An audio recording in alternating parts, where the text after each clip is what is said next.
God bless you and welcome to God at Work. Today, I'm going to be looking at a subject from the same trip as last week on the trip to Norway, where I learned so many lessons on how things have got to be in His way and His time if all that He has planned and lined up is going to be accomplished. I would never have met that little boy from last week on the streets of Bergen if I had not lost all my luggage. And the same thing with this trip. I wouldn't have been on this airplane if things had gone the way I had planned them. So Jerry's going to start with a song for us called He Leadeth Me. And it is so important that no matter what it is we're doing or where it is we're going, that He is leading and guiding and directing us along the way every step that we take. So Jerry, He leadeth me.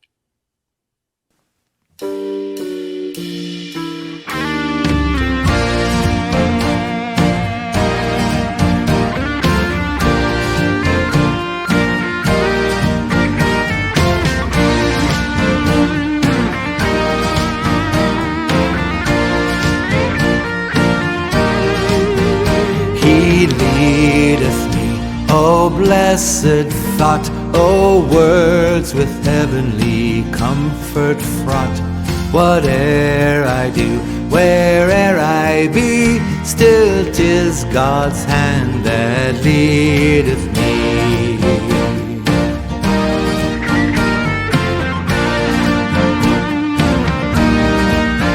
Sometimes mid scenes of deepest gloom, sometimes where Eden's bowers bloom, by water still or troubled sea, still 'tis His hand that leadeth me.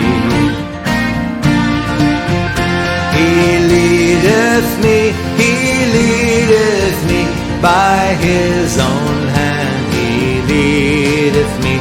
His faithful follower I will be, for by His hand He leadeth me.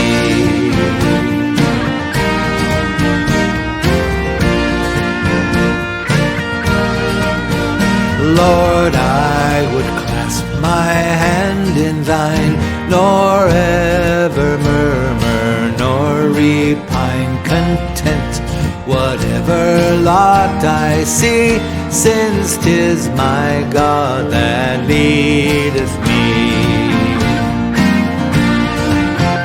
He leadeth me, He leadeth me, by His own hand He leadeth me. His faithful follower I will be, for by His hand He leadeth me.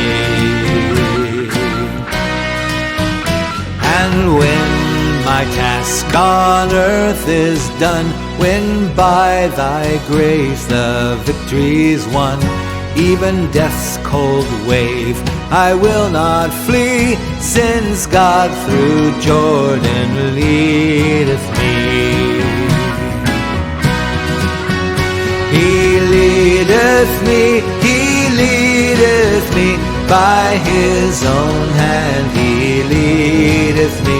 His faithful follower I will be, for by His hand He leadeth me.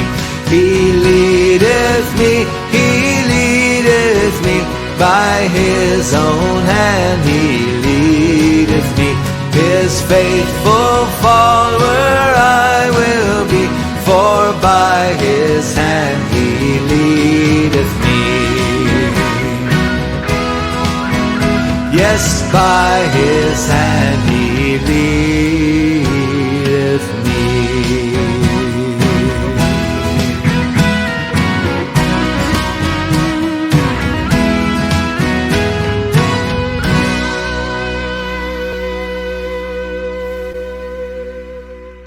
He leadeth me.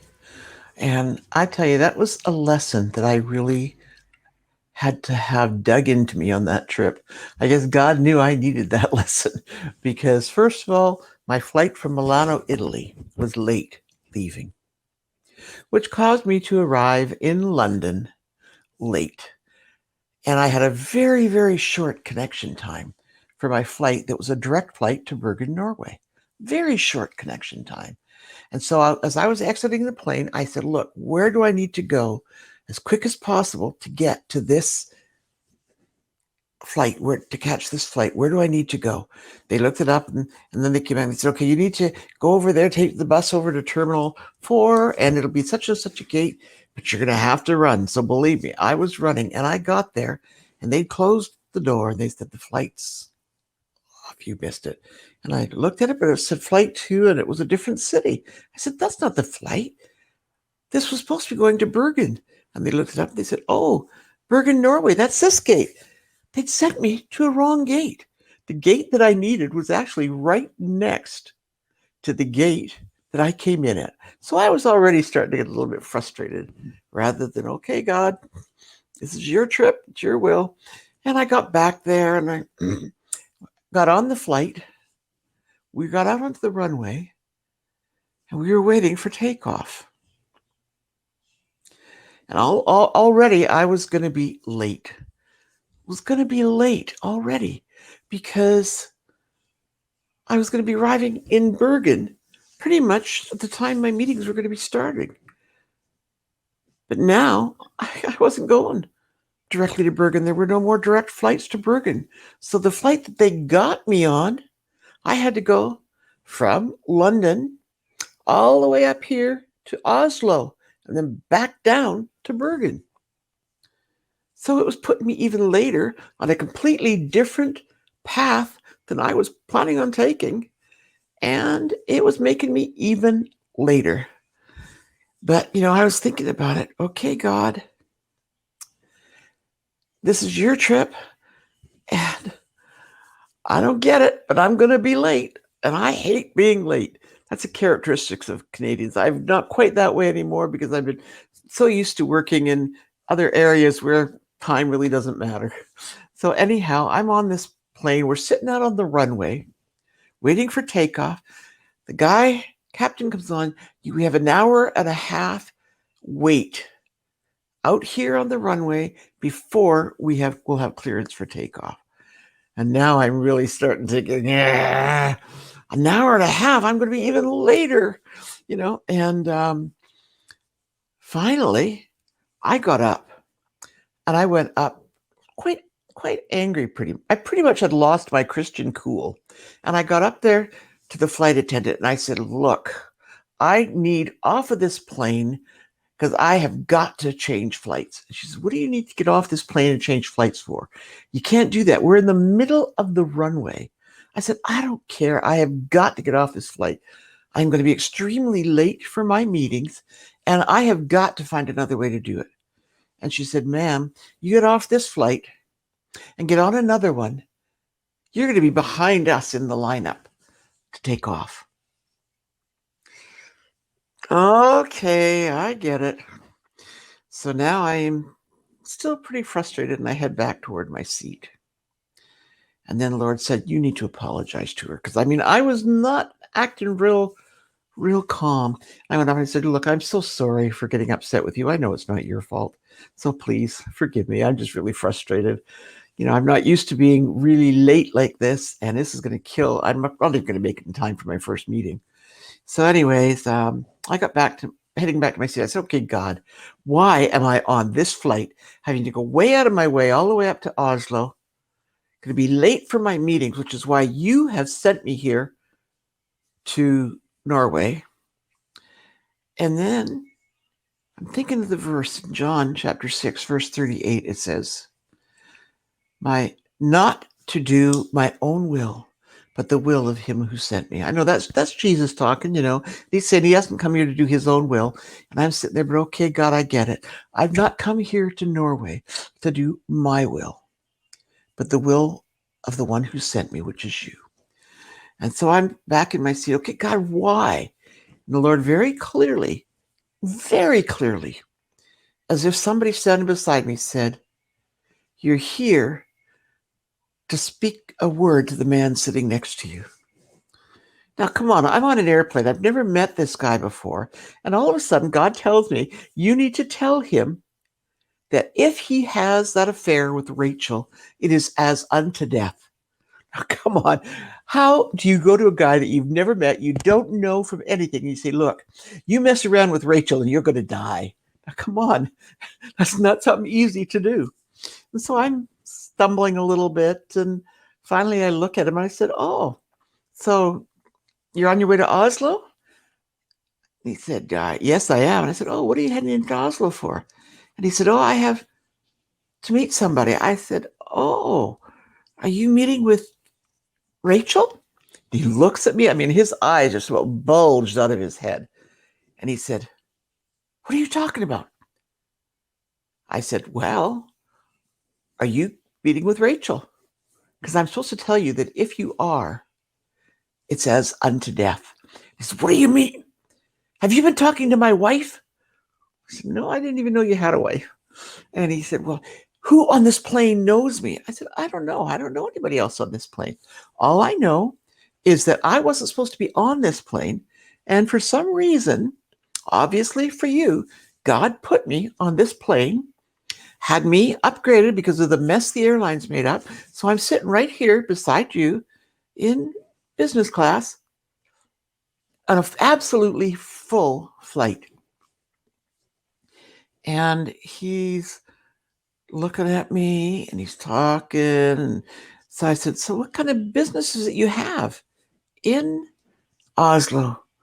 He said, well, I don't really, I'm going to see Rachel. And I said, well, is she your business associate? And I said, are you just going up for this affair? And he said, well, I haven't seen her in, several years now, but we used to be very close. And I figured it was time. And then Lucy was having some problems at home with his wife and he was trying to escape. I said, look, trying to escape the problems that you've got right now with your wife, this is not going to help it.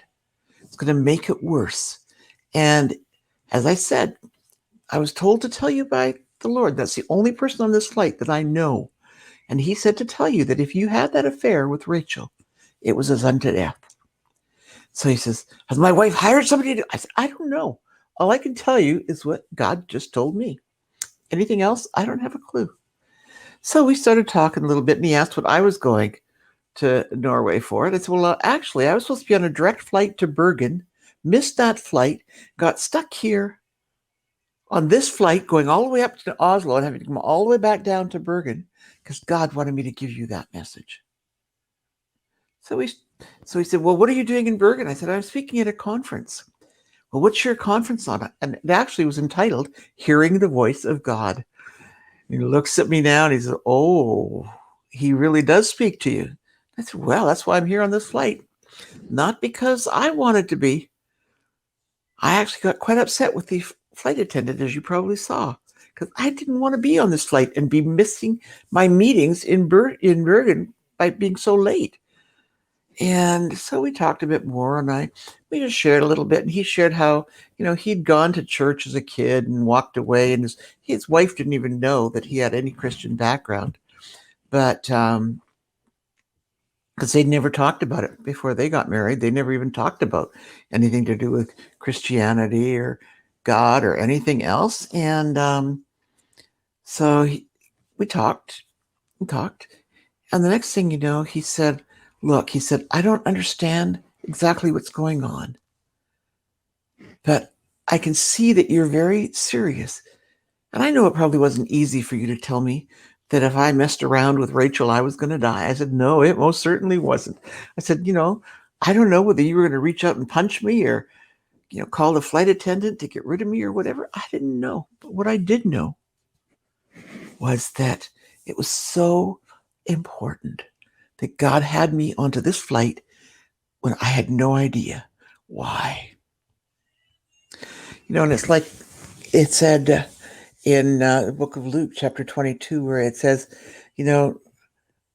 nevertheless, not my will, but yours be done. And I had to be saying that to God. So when we were sitting back there, when we were sitting on the runway, we got that storm going. There was lightning flash and storm everywhere. So we were really stuck waiting. And as things cleared up, finally, there was such a long lineup that we had so long to wait. And so I said I thought it was rather kind of unique when I told you that God had me here to give you that message and told you what it was, and you got up and wanted to get away from me. You wanted to escape as far as you could. You tried to go back to economy, and you were offering to change seats with somebody so that they could come up to business class and you'd go sit back there. You wanting to be a nice person, and you just wanted to get away from me, and I knew that. So then you went into the bathroom, and there you are. And this guy, he was a big man. He was big. I was bigger then than I am now, and he was about twice my size. He was huge. So he's sitting in the bathroom. People are knocking on the door. There's a long lineup for me because we're all sitting there waiting for our takeoff. And you're shouting out of the bathroom, "It's busy, it's occupied. Can't you see it says occupied?" And then the flight attendant came up to you and you said, "Look, I can't get out of here. I'm busy. I can't. I'm going to stay here." And she's telling you, "You cannot stay there, sir. Either you get out now or you're going to be taken off this plane by the police." So when you came out of that little tiny bathroom where I know you weren't comfortable and tried to head back to economy again, she stopped you and pushed you in towards your seat. Saying that if we missed our time of takeoff, you would be removed from the plane by police. So I knew it wasn't easy for either of us, but I knew that God had a plan. And he said, "Well, this God that you're talking about, he's more real than I ever knew him to be. And I want this real God." So then as we were getting ready to land in Oslo, and he looked at me and he said, "Look, I need your help. I don't know how much time you've got between your flights." And I said, "Oh, I've already missed it. My flight from Oslo to Bergen, it's already gone because we were so late leaving in London." And he said, "Well, I would really appreciate it if you would come with me and help me change my flight to head straight back to London. If I walk out these doors alone and I walk out through security, I'm going to walk straight into the arms of Rachel. And I don't want to do that. I want to do what I know I need to do. And I need to go back and make things right with my wife." So I helped him get his plane all switched around and get him back on a flight and went with him to get him back on the flight to London. And he got off okay. So now I was really stuck. Finally got on another flight to get down to Bergen quite a bit later. And I ended up, as I told you last week, arriving in Bergen 5 hours late. But I told you that story last week, so I'm going to carry on here. So anyways, after I got down to Bergen, did my meetings, got back to Canada, and about 10 days later, well, maybe a little bit more, I got a letter. Well, first of all, I got a phone call from the guy. And he was phoning and he was saying, because I gave him my number and I said, "Look, if I can help you find a church in London area, I would be happy to." And he happened to be in the area very close to a dear friend of mine's church. And so anyways, he phoned and he said, "Look," he said, "I don't know how you knew exactly what you needed to tell me, but I just got a letter. I'm going to mail you a copy of it, but I just got a letter from Rachel's mom. I didn't know it, but when I was heading up there, Rachel was actually living in a hospice for AIDS patients, and she was in latter stages of AIDS, and she just died. But if I had gone there and had any type of, the close, intimate contact with her, there's no way that I would not have been infected. And it was as unto death, as you said, for me." So when God speaks, he speaks clearly because it's so important. But we need to remember, I needed to know, okay, God, you're the one that's sending me on this trip to England. You're the one that's put me on that flight in England to come up to Norway. You got me on the flight completely different than what I had planned, to go all the way up to Oslo rather than straight to Bergen. But why? Not to do my own will, get on that flight to Bergen and get up there quick to do my meetings. But Lord, I had to be willing to do your will. You were the one that sent me. And as upset and frustrated as I got, I learned a really valuable lesson on that trip, that my way and my timing were not the best, were not what counted. But I needed to be willing to say, okay, God, not my will, but yours be done. And there's been many situations that I've been in after that trip helped me so much to not get angry and frustrated like I did then. So I'm going to ask Jerry to do a song here called Whither Shall I Go? Because no matter how hard I wanted to try and get off of that plane and get onto a different one, I couldn't run from his spirit. I could not flee from him. I had to say, okay, God, your will be done, not mine. So, Jerry, whither shall I go?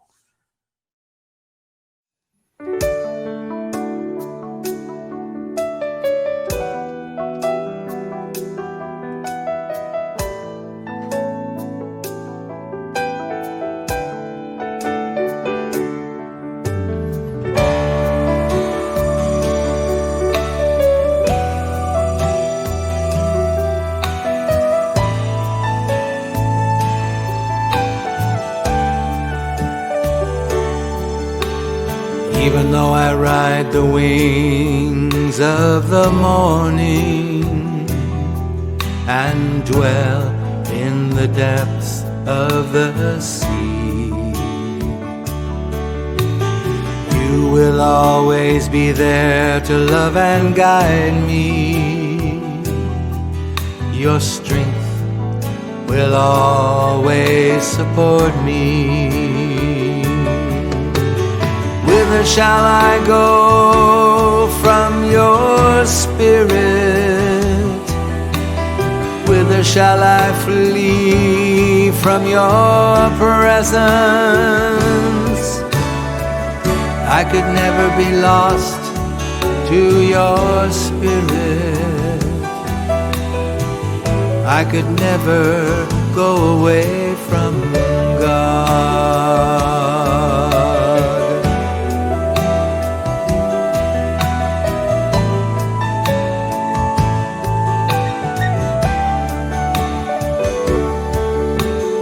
Lord, you've examined my heart and my thoughts. Everything is known by you. You chart the paths ahead and tell me where to rest. Every moment you know where I am. Whither shall I go from your spirit? Whither shall I flee from your presence? I could never be lost to your spirit. I could never go away from God. Oh, whither shall I go from your spirit? Whither shall I flee from your presence? I could never be lost to your spirit. I could never go away from God. I could never be lost to your spirit. I could never go away from God.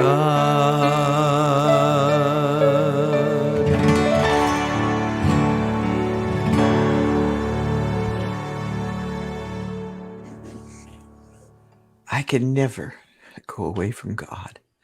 But you know, thinking about it, if I had been allowed to get off that plane and go my way, I would have been running away from God, running from what He had for me to something that I thought I was supposed to be doing. But I needed to learn. I couldn't be grumbling and complaining like I was on that plane to the flight attendant. But like it says in Psalm 34, verse 1, it says, I will bless the Lord at all times, even if those times don't seem to be going the way that I think they should. I will bless the Lord at all times. His praise shall continually be in my mouth. Not my grumbling and not my complaining, not my frustration, but his praise shall continually be in my mouth. That entire trip was such an important lesson for me.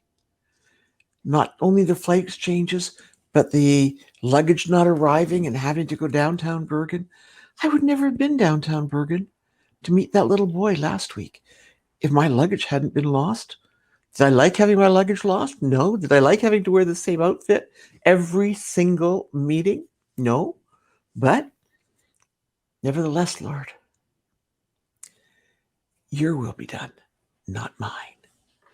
Your will be done, not mine, Lord. And there's been a lot of flights where I've had to really stand firm and declare that, because it's got to be his way, not mine. So let's pray. Heavenly Father, I thank you for this lesson that you taught me on this flight.